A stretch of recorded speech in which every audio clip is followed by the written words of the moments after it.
Hello everyone. Let's talk a little about the managerial roles. That is, the different roles played by a manager in his day to day working.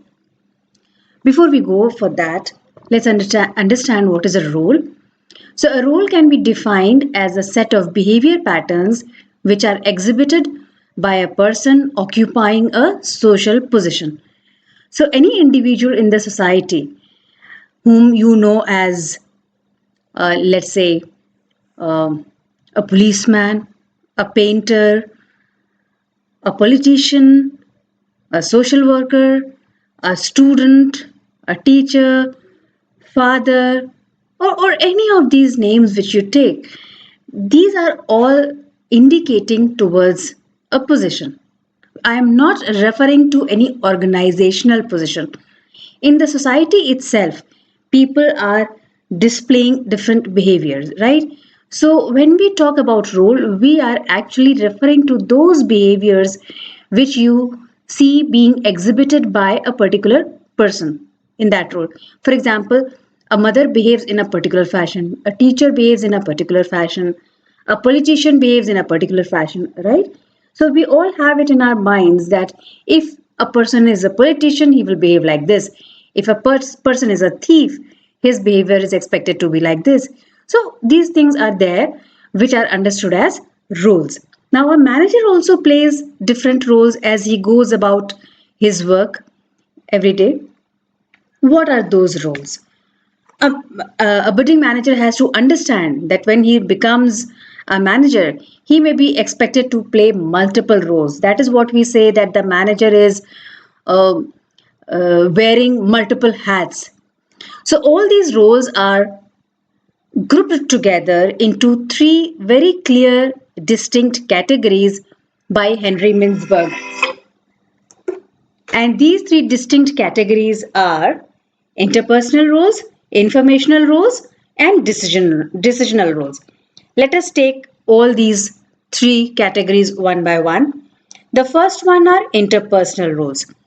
So these three roles, figurehead, leader, and liaison, which are grouped under the category of interpersonal roles, are actually the ones where a lot of interpersonal interaction takes place. So these roles are about influencing the people. So the first one is figurehead. Now, when the manager plays the role of a figurehead, he is being a symbolic head. He is performing certain ceremonial duties. For example, he might be uh, the, let's say, the chief guest of the function. He might be there to cut the ribbon to inaugurate an office. He might be giving us welcome note speech. All these things. These are the activities which he performs by the virtue of his position. So because he is heading a team, or he is heading a project, or he is heading a department, or he is heading an organization, and that is why he is there. Okay, so but because of that position he is performing that role. Such kind of a role is a figurehead role. Then comes the leader role, which you can totally understand that since he is heading a team, irrespective of the fact how big or small that team is, the team members expect that kind of a support from him. So he has to support them, motivate them, direct them, help them, right? And also give them directions wherever required. That is a leader's role. That is what manager also is expected to do. Now talking about listening. So when the manager is required to develop and maintain networks with people or organizations outside his own organization, then that role is known as a liaison. So in that role he is supposed to be doing all these activities which can help him develop relationships with people outside the organization. That's another role. Okay, so these are liaison role. Coming to the informational roles, Now, all these three roles which you can see here, that is the monitor, disseminator, and spokesperson, it is about the information. Okay, all these three roles have to do something about information. When the manager is in the role of a monitor, he actually has his ears to the information which is flowing across the organization. Now, whether it is the formal channel or the informal channel, as we also call the grapevine. Okay, so the manager should know what information is flowing in, what information is flowing out, and he should know what information are people getting from within or outside the organization. So that way he understands what communication is going on around. That may help him in possibly being better prepared or ensuring that corrective actions are ready as and when required. So he is supposed to be knowing what information is flowing around. He can't say that I don't know what people came to know, who said what. Okay, so the formal communication channel should be uh, known to him, and he should be knowing what all is flowing through that communication channel. Okay, please make note that in the role of a monitor, it is not about monitoring or supervising people, because if you think it that way, then it becomes interpersonal role, right? Here it is about monitoring the information, not about monitoring people. Now pay attention to the next role, which is related to information, and that is the disseminator role. Now, in the role of a disseminator, the manager is expected to disseminate the information, that is, spread the information. Now, spread the information from where and to where? Manager is expected to spread the information from the point of origin to the point of action. So, a lot of decisions might be taken in the boardroom, or maybe in the cabin of the HOD, or maybe in some kind of a meeting room. But their implications go beyond that boardroom, they go beyond that meeting room. So, somebody is expected to act on that decision. Now, who will tell that person what is the decision and what is to be acted upon? This is the role of a manager. He is expected to disseminate the information. Now, let's talk about spokesperson. In the role of a spokesperson, the manager represents his or her organization and conveys the ideas and policies of the organization to the rest of the world. So, when the manager is acting as a spokesperson, he is not expected to represent just himself or talk about what he thinks. He has to talk about what is the stand of his organization. Now, coming to the decisional roles.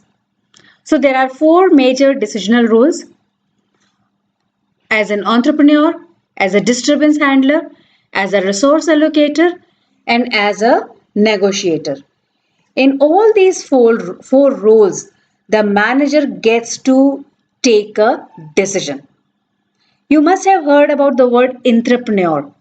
So, within the organization, also, there are situations where a manager is expected to take risks, to take a call, and to take certain actions of which he may not know the results for sure. Okay, so at that point of time, he is actually wearing the hat of an entrepreneur. He is behaving and acting as an entrepreneur would do. Okay, just like an entrepreneur, he is expected to take risks. You can think that maybe in case of a product launch, okay, or looking for new opportunities, looking for new markets, that is what an entrepreneur would do, and that is what is expected from a manager. So when a manager does all this, he is showing the same behaviors what an entrepreneur would generally show. Talking about disturbance handler, now, because he's a leader, right? He motivates people, but at the same time, there can be certain issues which come up within his team. Okay, some unexpected situations might crop up. These unexpected situations may be because of some policy changes, some market changes, or any other reason which are beyond the control of the organization, or something, some team issues may come up. When all this happens, people kind of expect from the manager to tell them what to do. So in that chaotic situation, he has to take calls, and he has to handle the situation, that disturbance for that matter. So whenever he or she handles these unexpected disturbances and takes corrective actions, he is playing the role of a disturbance handler. Then next role is resource allocator. Now, in a team or in an organization or in a department, you see that certain budget is there, projects are there, office space is there, and for that matter, uh, positions are there, right? So, who will get what? How is it decided? This is decided by the manager. To a great extent, the managers have an influence in deciding who gets what. So, in that case, he is playing the role of a resource allocator. And the last decisional role is the negotiator, where the manager is actually negotiating a deal on the behalf of his organization. Okay, so it may be not only on behalf of organization, maybe at times of internal decision making. He might be representing his own department if he is a department head. So because he is the face of his team, or if he is the head of the organization, then he is the face of his organization, and he has to go and talk on behalf of his team members, and see that the team members get their dues, the organization gets its due. So when the other party is there at the decision table, and the manager is also there on the decision table, he has to do his best to get a good negotiation done. Okay, so that the resource, he can get better resources for his team. So these are the four roles under the decisional category, and thus we have covered the 10 roles which are uh, shared by Henry Mintzberg, and they are categorized into three divisions. That's it. Thank you.